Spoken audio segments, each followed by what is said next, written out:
Rain lashed against Mia's face. The wind howled through the old oak trees, making them creak ominously. She pulled her coat tighter, trying to shield herself from the relentless storm. Lightning flashed, illuminating a crumbling Victorian house on the hill. Its windows were dark, and the structure seemed to loom over her, almost alive in the storm. She had to find Jake. He'd been missing for 2 days, and every second counted. The fear gnawed at her, but she couldn't let it paralyze her. His last text mentioned this house, a place whispered to be haunted.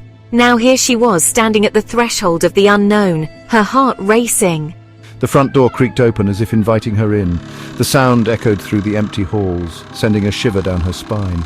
Mia stepped inside, her heart pounding. The air felt heavy, thick with dust and the smell of decay. She could almost taste the age of the place. Cobwebs clung to every surface.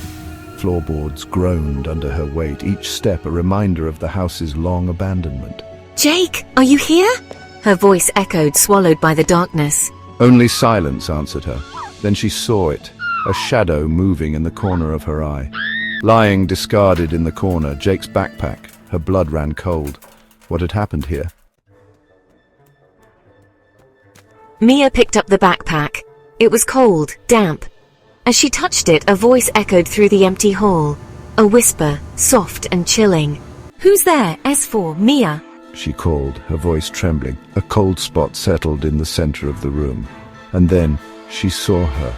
A woman shimmered into view, transparent as smoke, her face etched with sadness.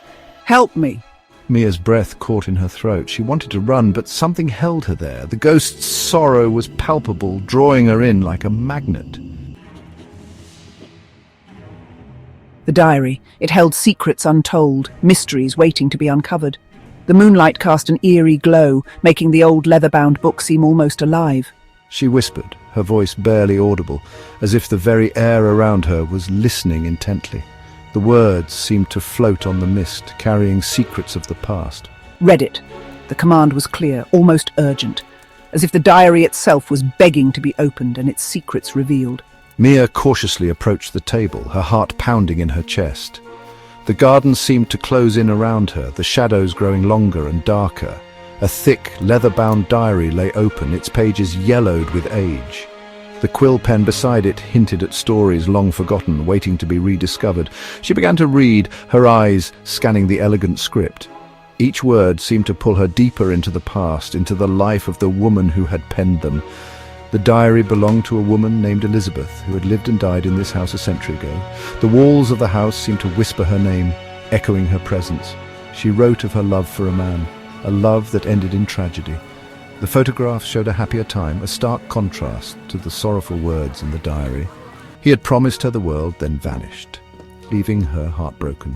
The misty road and lonely field mirrored the desolation she felt. Elizabeth, driven to despair, took her own life within the walls of the house. The decaying house stood as a silent witness to her final moments. Her words dripped with anguish, her sorrow echoing through time. Each entry was a cry for help, a testament to her unending pain. Mia closed the diary, chills running down her spine. The weight of Elizabeth's sorrow was almost too much to bear, leaving Mia deeply disturbed.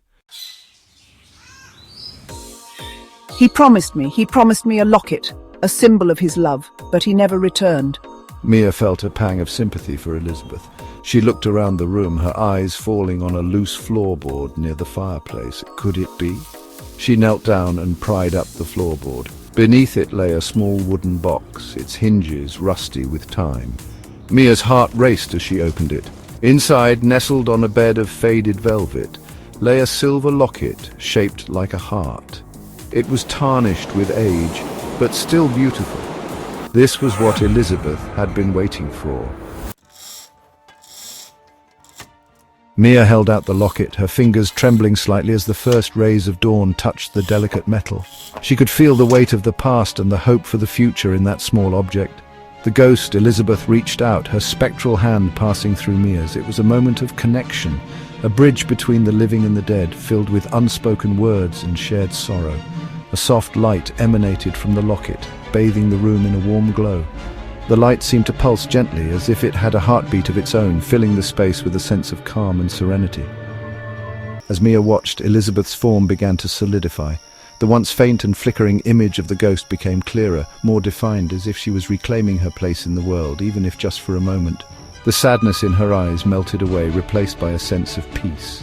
It was as if the weight of centuries had been lifted from her shoulders, allowing her to finally rest. Thank you. You've set me free.